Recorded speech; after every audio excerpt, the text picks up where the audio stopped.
فلن تجد له وليا مرشدا أشهد أن لا إله إلا الله وحده لا شريك له وأشهد أن محمدا عبده ورسوله لا نبي بعده أما بعد فإن أصدق الكلام كلام الله وخير الهدي هدي محمد صلى الله عليه وعلى آله وسلم وشر الأمور محدثاتها وكل محدثة بدعة وكل بدعة ضلالة وكل ضلالة في النار أما بعد.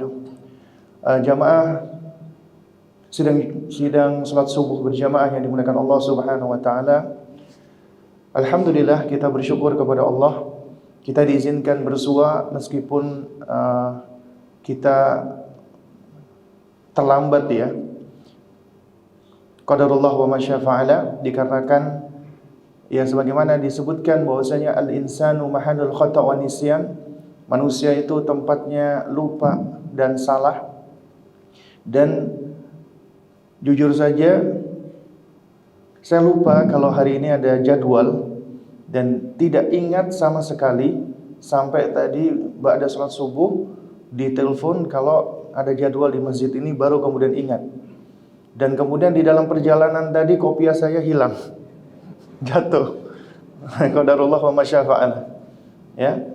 Nah, jadi sehingga mohon dimaafkan bagi jamaah sekalian, bapak-bapak dan ibu-ibu rahimani wa rahimakumullah. Baik, jamaah sekalian dimuliakan Allah Subhanahu wa taala. Ya, dikarenakan kita sudah terlambat dari waktu ya, kurang lebih ada 20 menit ya. Mudah-mudahan ini semua tidak menyurutkan semangat kita untuk belajar dan menuntut ilmu. Dan kita lanjutkan pembahasan kita, yaitu tarbiyatul aulad fi dha'il kitabi was sunnah, mendidik anak di dalam timbangan Alkitab dan As-Sunnah, Al-Quran dan Sunnah. Di kesempatan yang lalu kita sudah membahas tentang bab pertama, anak itu perhiasan sekaligus fitnah. Anak adalah sesuatu yang menghiasi hidup manusia, dan manusia secara fitrah senang dengan perhiasan, senang dengan sesuatu hal yang indah. Ya, makanya Allah berfirman, al-malu wal banuna zinatul hayati dunya. Harta dan anak-anak adalah perhiasan kehidupan dunia, tapi Allah ingatkan, wal baqiyatus salihatu khairun 'inda rabbika thawaban wa khairun amala. Akan tetapi amal kebajikan yang terus-menerus itulah yang lebih baik pahalanya di sisi Rabbmu dan lebih baik untuk menjadi harapan. Allah juga berfirman, zuyyina lin-nasi hubbus syahawati minan nisa'i wal banin. Dijadikan terasa indah. Ya, kalau kata orang Arab, zain itu bagus, indah ya. Yaitu di dalam pandangan manusia kecenderungan atau syahwat kepada wanita dan anak-anak. Ini adalah tabiat manusia. Dan tabiat ini sesuatu hal yang memang sudah tertanam di dalam diri manusia. Tinggal bagaimana kita berusaha untuk menjaga ya perhiasan tersebut, apakah sesuai dengan koridor syariat Islam ataukah menyelisihinya. Baik, sekarang kita masuk ke bagian yang kedua dari bab ini. Setelah kita tahu anak adalah perhiasan dan perhiasan itu tentunya dapat menguji atau menjadi ujian, maka bab kedua adalah anak sebagai fitnah atau ujian. Allah Subhanahu wa taala berfirman, innama amwalukum wa auladukum fitnah wallahu 'indahu ajrun 'adzim. Sesungguhnya harta dan anak-anakmu itu ujian, fitnah. Ya. Dan ini menunjukkan semuanya, semua harta dan anak-anak fitnah. Wallahu 'indahu ajrun 'adzim. Dan di sisi Allah lah pahala yang besar. Ini juga sudah kita bahas ya di pertemuan yang lalu. Ya. Dan kita juga sudah mendengarkan bahwa Rasulullah ketika khutbah, tiba-tiba kedua cucunya datang, Hasan dan Husain, jatuh ke sandung dan mereka pakai baju merah. Nabi pun langsung turun dari mimbar. Kemudian Nabi gendong, Nabi balik lagi ke mimbar. Kemudian Nabi mengatakan, innama amwalukum wa auladukum fitnah. Nah, sekarang baru kita masuk ke bab berikutnya lagi. Maksud saya di poin ketiga, ya, seringkali anak itu ujiannya adalah melalaikan orang tua dari menaati Allah Subhanahu wa taala. Allah Azza wa Jalla sudah mewanti-wanti di dalam surat Al-Munafiqun ayat 9. Ya ayyuhalladzina amanu la tulhikum amwalukum wala auladukum an dzikrillah. Wahai orang-orang yang beriman, la tulhikum, ya, amwalukum wala auladukum, jangan sampai hartamu dan anak-anakmu itu memalingkan kamu, melalaikan kamu an dzikrillah, dari mengingat Allah. Mengingat Allah itu banyak bentuknya. Semua aktivitas mengingat Allah, mulai dari kita berzikir, mengucapkan astaghfirullah, subhanallah, alhamdulillah, Allahu akbar, dan seterusnya. Kemudian juga termasuk zikir adalah tilawatul Quran, membaca Al-Quran. Termasuk aktivitas berzikir adalah menuntut ilmu, belajar ilmu syar'i, ya, dan juga termasuk ibadah, salat dan yang semisalnya. Itu semua aktivitas zikrullah. Jangan sampai harta dan anak-anak itu memalingkan dari mengingat Allah. Artinya jangan sampai ada sesuatu yang lebih besar dibandingkan Allah sehingga kita lebih konsentrasi atau fokus padanya. Karena tentunya kita yakin tidak ada yang lebih besar di dunia ini melebihi daripada Allah. Allah pencipta kita, Allah pemberi kita, memberikan kita rezeki dan yang semisalnya. Nah, jangan sampai apa yang Allah berikan itu malah membuat kita berpaling dan menghindar dari Allah Subhanahu wa taala. Kata Allah, "Wa may yaf'al dzalika fa ulaika humul khasirun." Siapa yang berbuat demikian, maka itulah orang-orang yang rugi. Ya, orang-orang yang merugi. Yaitu apabila mereka berpaling dari Allah gara-gara sesuatu hal yang remeh, yang kecil. Karena segala sesuatu di muka bumi ini adalah kecil, remeh, kecuali Allah Subhanahu wa taala. Dan apabila kita kehilangan sesuatu, maka itu akan masih besar kemungkinan tergantikan. Ya, Anda kehilangan rumah, Anda kehilangan harta, Anda kehilangan anak-anak misalnya, Anda kehilangan istri atau yang semisalnya, itu masih mungkin bisa tergantikan, atau bisa jadi kita akan dipertemukan apabila itu kehilangan orang-orang yang kita sayangi. Tapi apabila seseorang kehilangan Allah, maka nggak ada yang bisa menggantikannya. Maka dia sungguh akan menjadi orang yang paling merugi di muka bumi ini. Allah juga berfirman, Ya ayyuhalladzina amanu, inna min azwajikum wa auladikum aduwwan lakum fahdharuhum. Wahai orang-orang yang beriman, sesungguhnya ada di antara istri-istri kamu, anak-anak kamu yang menjadi musuh bagimu. Maka berhati-hatilah kamu terhadap mereka. Jadi kata Allah Subhanahu wa taala dalam surat At-Taghabun ayat 14 ini ada, karena kata min di sini menunjukkan sebagian, litab'id, artinya tidak seluruhnya. Kalau ayat surat Taghabun ayat 15, ya innama amwalukum wa auladukum fitnah, itu menunjukkan semua, seluruh anak-anak dan seluruh harta itu ujian, fitnah. Tapi kalau musuh sebagian. Ada yang Allah uji dengan istri-istri yang enggak baik. Ada yang Allah uji dengan anak-anak yang enggak baik, menjadi musuh bagi kita.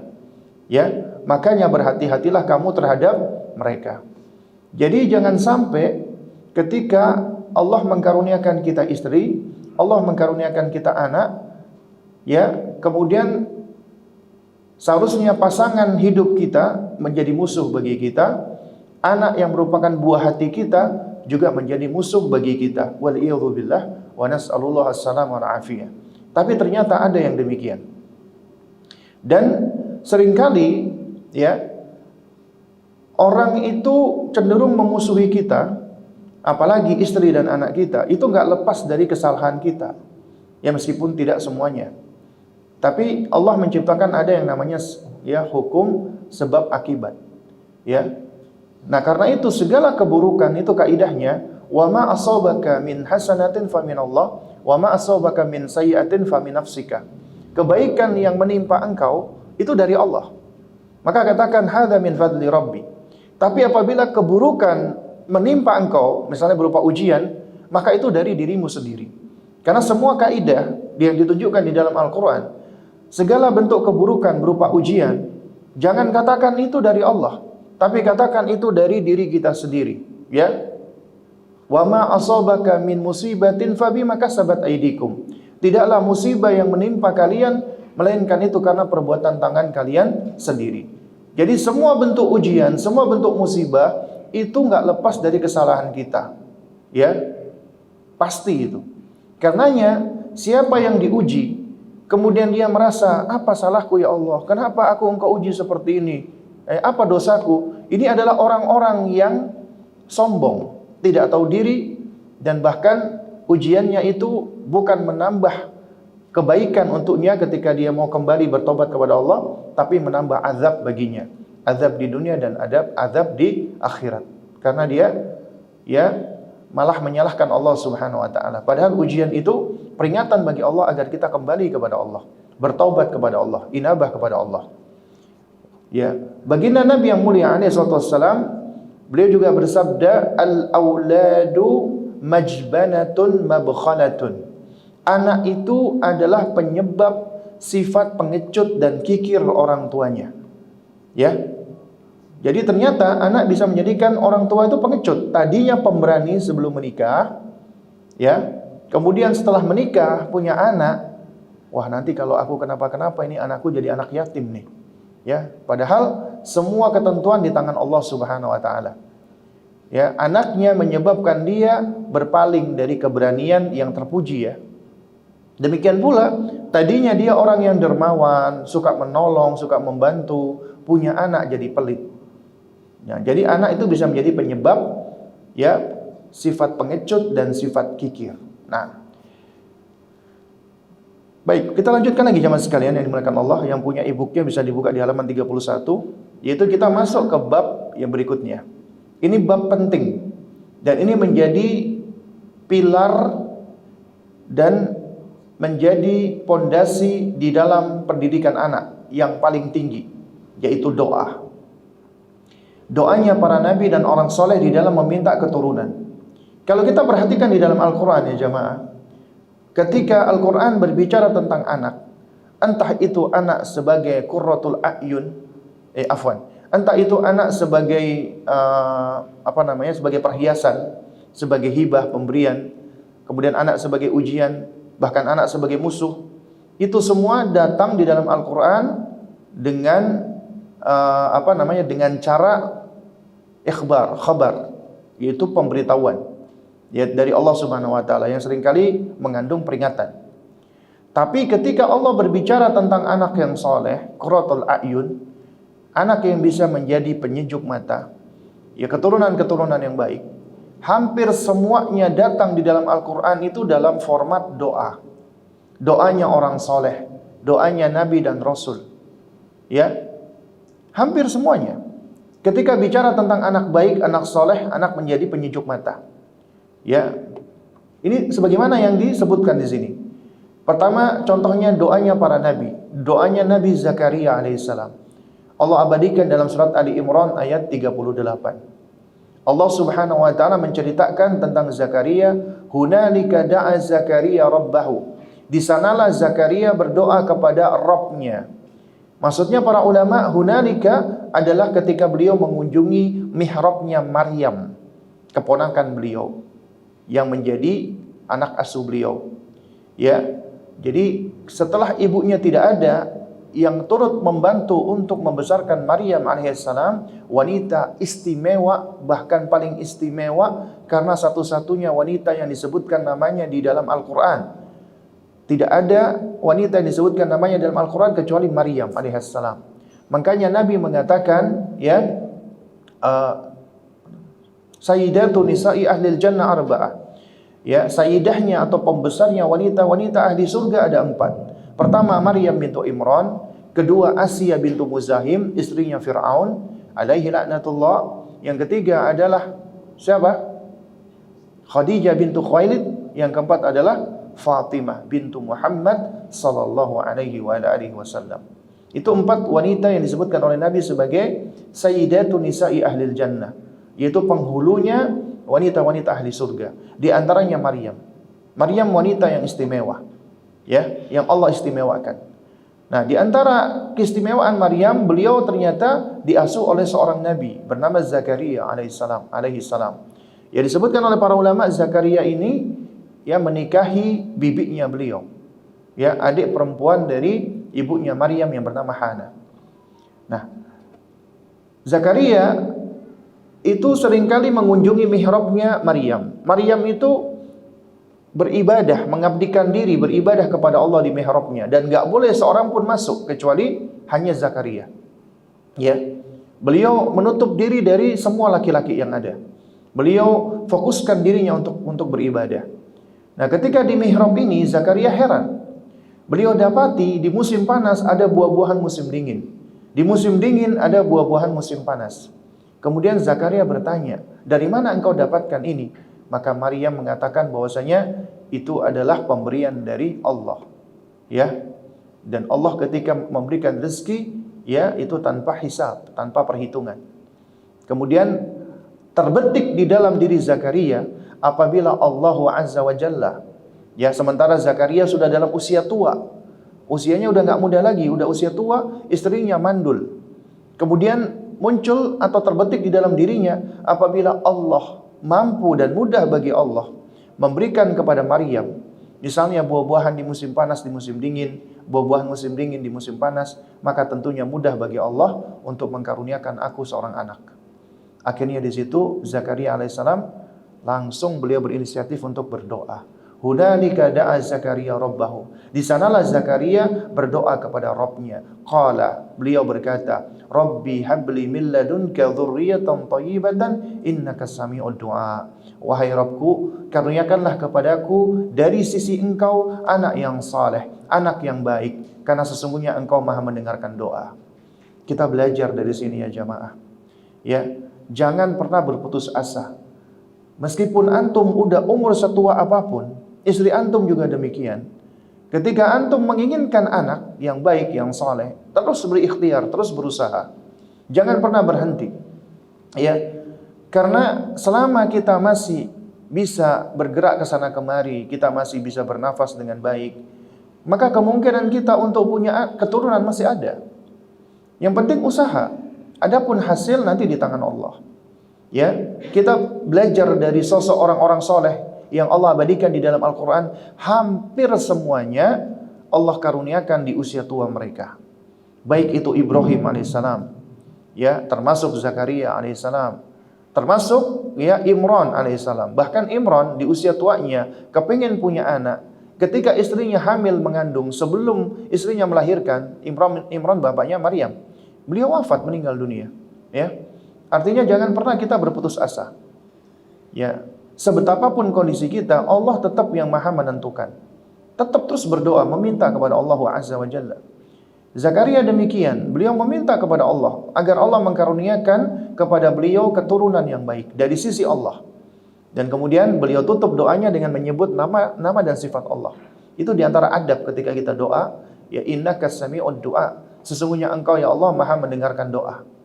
Ya, kemudian Allah kabulkan doanya Zakaria dan Allah karuniakan anak bernama Yahya. Ya, alaihi salam. Kemudian juga ibadur rahman, orang-orang saleh, hamba-hamba Allah yang saleh.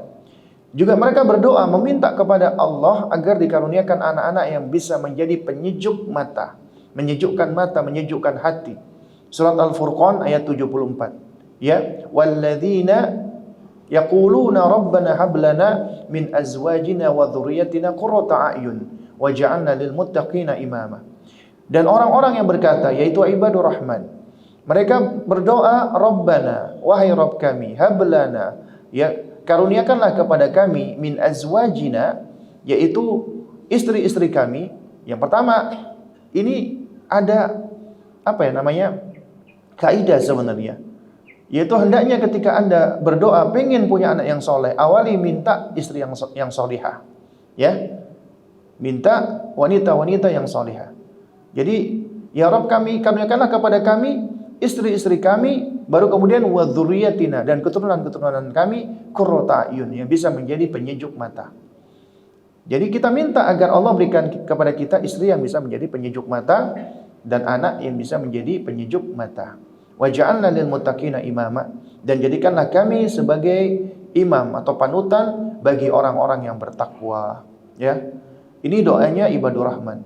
Dari sini jamaah sekalian menekan Allah Subhanahu Wa Taala, kita bisa mengambil pelajaran bahwa apabila Anda ingin memiliki anak yang saleh, salihah, bisa menjadi penyejuk mata, maka sejatinya itu dari Allah. Kita nggak bisa mensolehkan anak kita. Kita nggak bisa menjadikan anak kita itu anak yang baik. Yang bisa hanya Allah Subhanahu Wa Taala. Tapi yang bisa kita lakukan adalah berikhtiar, berusaha. Karena hidayah taufik di tangan Allah. Kita cuman berupaya untuk menghantarkan hidayah tersebut. Apabila diterima, alhamdulillah, hadza min fadli rabbi. Apabila tidak diterima, maka kita bersabar. Itu ujian dari Allah Subhanahu Wa Taala.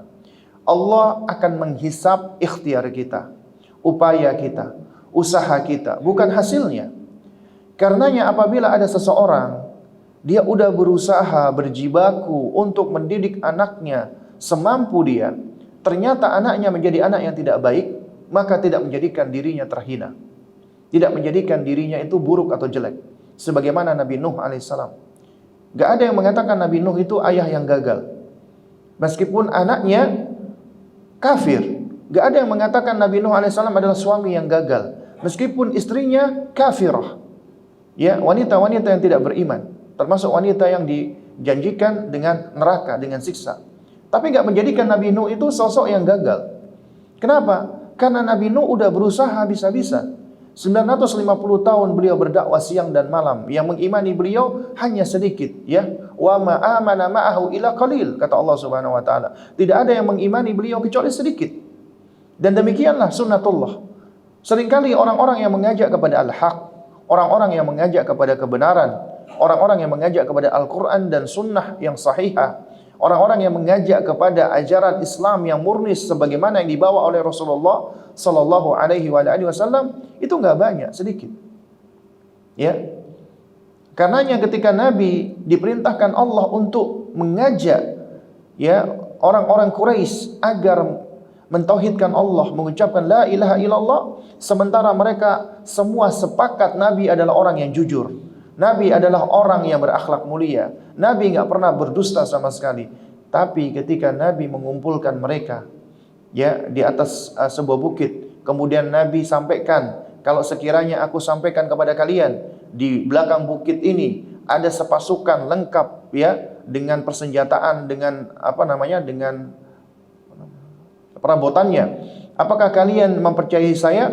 Semuanya mengatakan bala ya Muhammad, jarabna, iya ya Muhammad, kami kenal engkau, kami sudah berpengalaman berinteraksi dengan engkau enggak pernah berdusta, engkau adalah orang yang paling jujur, ya. Tapi ketika Rasulullah mengajak mereka, menyampaikan bahwasanya Allah mengutus untuk mengucapkan la ilaha illallah, yang menentang pertama kali adalah siapa? Pamannya Nabi alaihi salatu wassalam, yaitu Abu Lahab. Padahal di dalam sirah nabawiyah, ketika ponakannya ini yaitu Muhammad SAW itu lahir, Abu Lahab itu gembira luar biasa. Beliau memerintahkan untuk menyembelih 1000 ekor unta untuk menyambut kelahiran Muhammad sallallahu alaihi wasallam. Artinya sebagai paman asalnya dia mencintai Rasulullah. Tapi ketika dia tahu Rasulullah mengajak sesuatu yang menyelisihi ajaran nenek moyangnya, dia enggak terima. Dia tidak menerima. Ya. Karenanya ketika diajak untuk mengucapkan kalimat la ilaha illallah, orang-orang musyrikin Quraisy tahu makna daripada kalimat la ilaha illallah. Makanya mereka mengatakan ya, sebagaimana Abu Lahab itu dia berkata kepada Nabi yang mulia alaihi wasallam, tabban yadak ya Muhammad, celaka engkau wahai Muhammad. Apakah untuk ini engkau mengumpulkan kami? Ataj'alu alihatana ilahan wahid.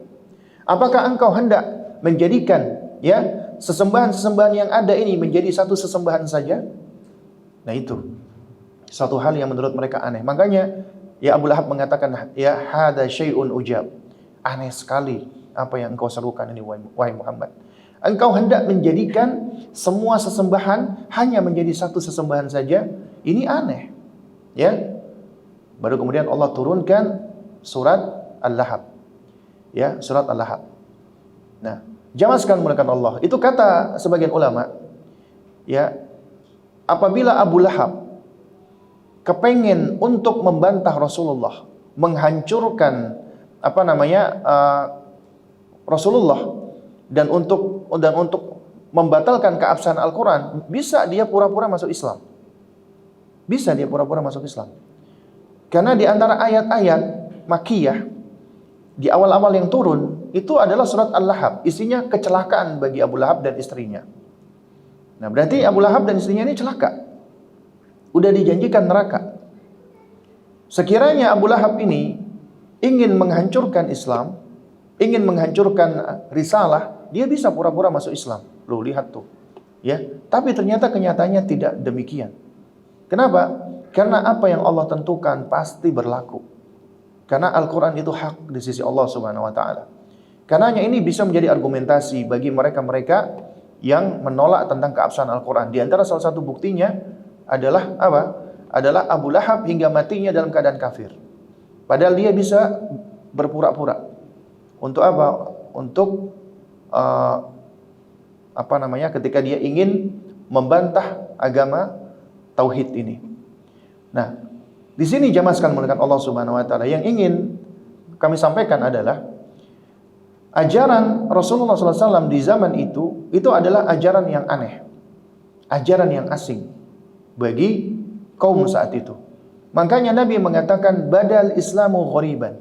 Islam itu bermula dalam keadaan yang gharib, yang aneh, yang asing. Ya. Kemudian wa sayaudu ghoriban kama bada'a.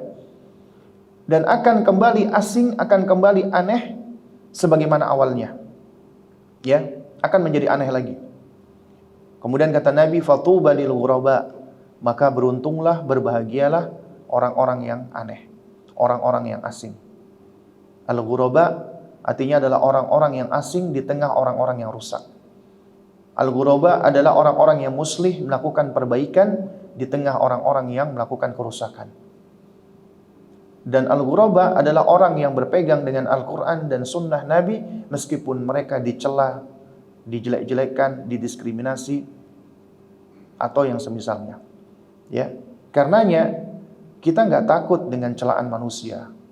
Karena seorang ahlu sunnah, mereka hidup adalah untuk Allah, bukan untuk mencari ridhonya manusia. Ahlu sunnah, mereka hidup adalah untuk akhirat. Karena mereka yakin dunia ini adalah fana, cuman sebentar. Dan kita hidup di dunia ini cuman sebentar. Dan kita ingin mengajak keluarga kita melalui ujian kehidupan yang sebentar ini agar kita bisa mendapatkan kebahagiaan, ketentraman, kesejahteraan yang abadi, yaitu surganya Allah Subhanahu wa taala. Ada sebagian ulama yang sampai mengatakan, sekiranya seseorang agar dia bisa masuk surga, kemudian dia diazab di neraka 1000 tahun, maka dia rela diazab di neraka 1000 tahun untuk mendapatkan surga. Dan dunia ini bukan neraka, dan kita tidak hidup 1000 tahun. Ya. Namun kenapa kita begitu berat untuk melakukan sesuatu yang jauh lebih ringan daripada diazab di neraka untuk bisa mendapatkan surganya Allah Subhanahu wa taala. Nah, oleh karena itulah jamaah sekalian dimuliakan Allah Subhanahu wa taala, ya, sesuatu yang paling penting ya dari dunia ini, karena ini adalah darul amal, negeri untuk beramal, ya, adalah tauhid. Itulah yang akan menjadi jaminan kita. Jaminan Allah memberikan keamanan di dunia dan keamanan di akhirat, setidaknya dari kekalnya siksa jahannam, waliyadzubillah. Nah, kita lanjutkan yang terakhir di bab ini adalah manfaat anak yang saleh.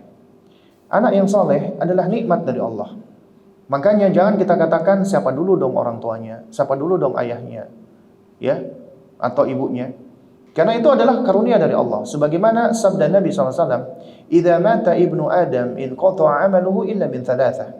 Apabila anak Adam meninggal dunia, terputus amalnya kecuali 3 hal: sedekah jariyah, ya, sedekah jariyah, ilmun yuntafa'u bihi, ilmu yang dapat diambil manfaatnya, aw waladun salih yad'u lahu, atau anak saleh yang mendoakan orang tuanya, ya.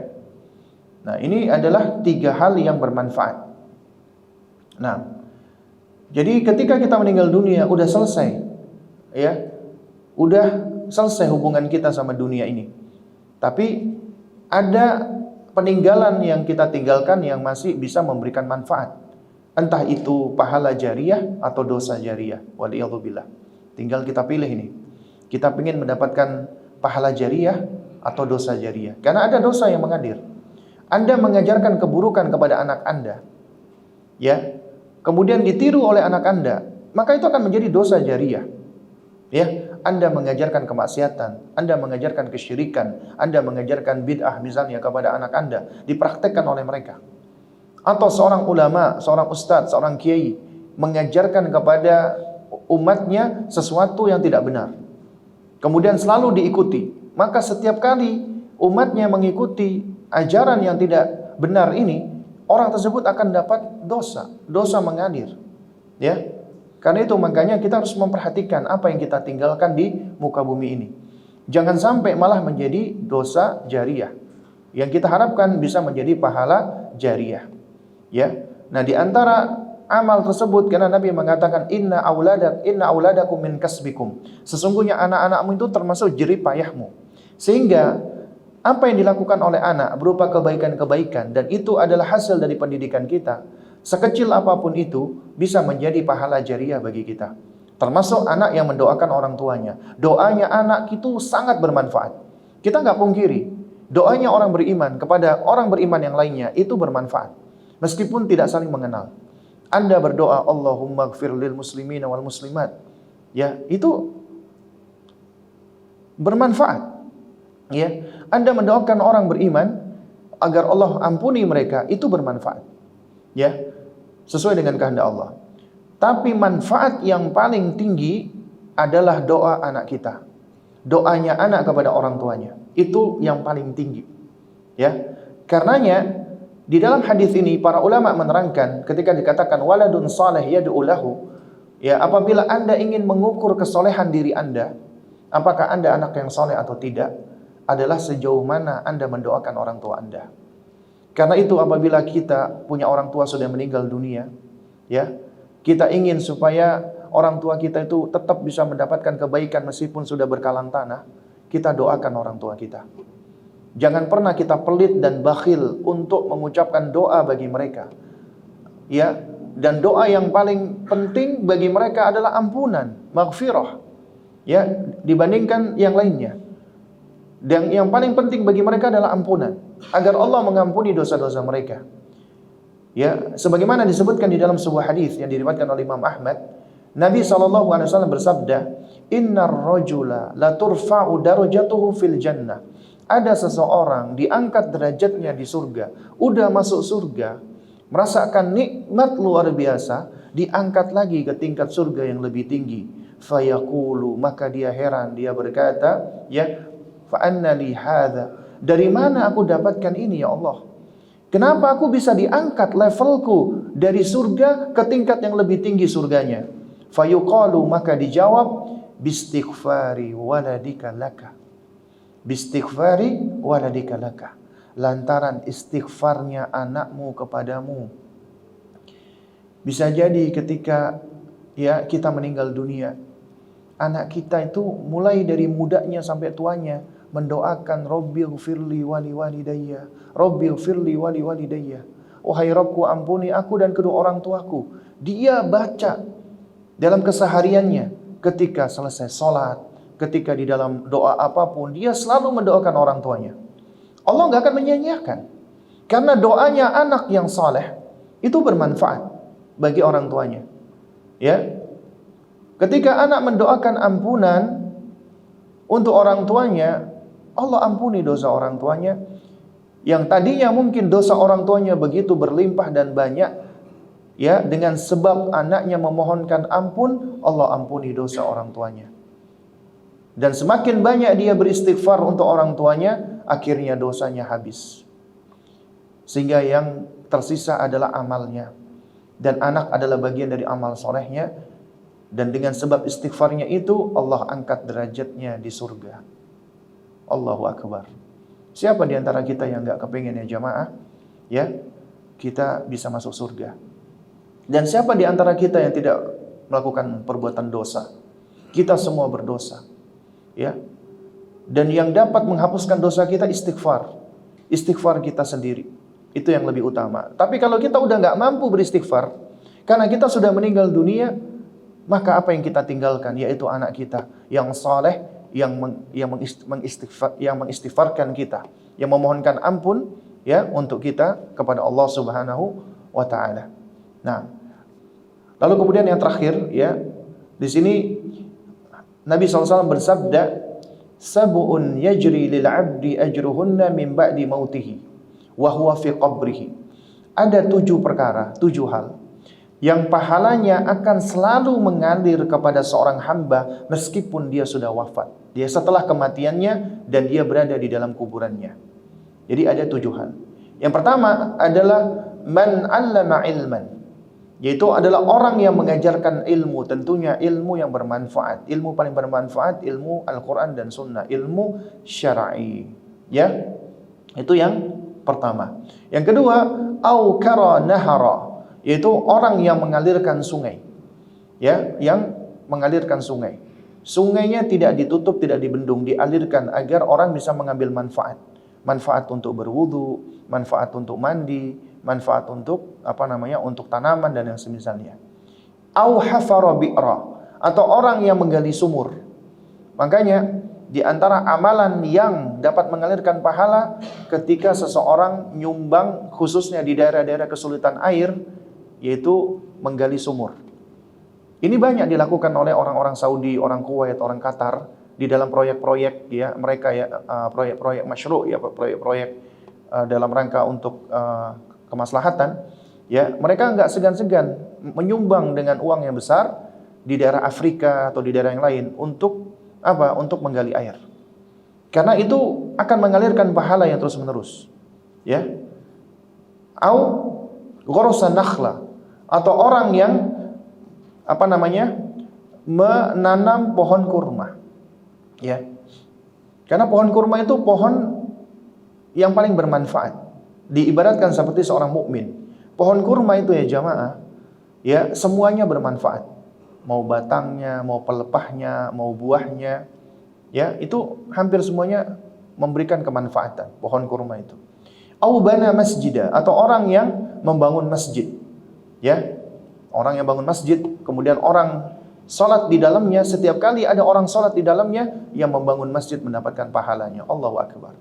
Au man waratha mushafa, atau orang yang mewariskan mushaf, termasuk di dalamnya orang yang mencetak mushaf.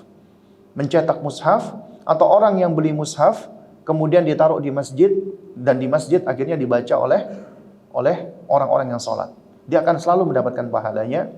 Au taraka waladan yastaghfiru lahu ba'da mautihi, atau orang yang meninggalkan anak yang mana anak itu selalu beristighfar memohonkan ampunan baginya setelah kematiannya.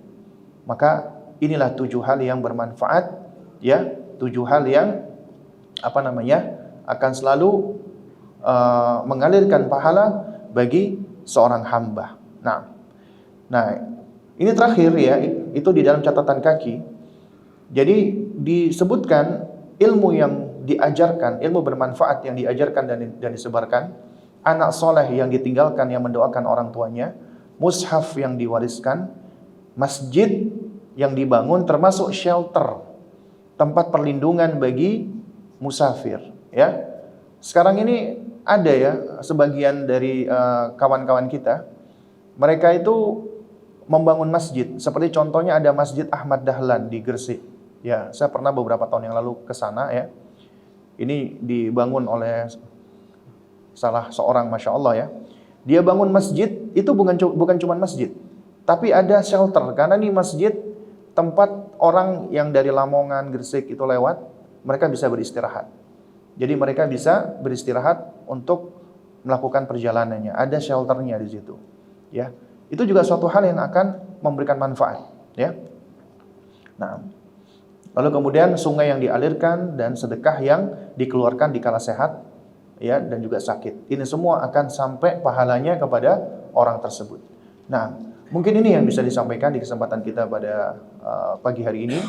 Insyaallah nanti di pertemuan berikutnya kita masuk ke bab berikutnya, kewajiban mendidik anak di atas kebaikan.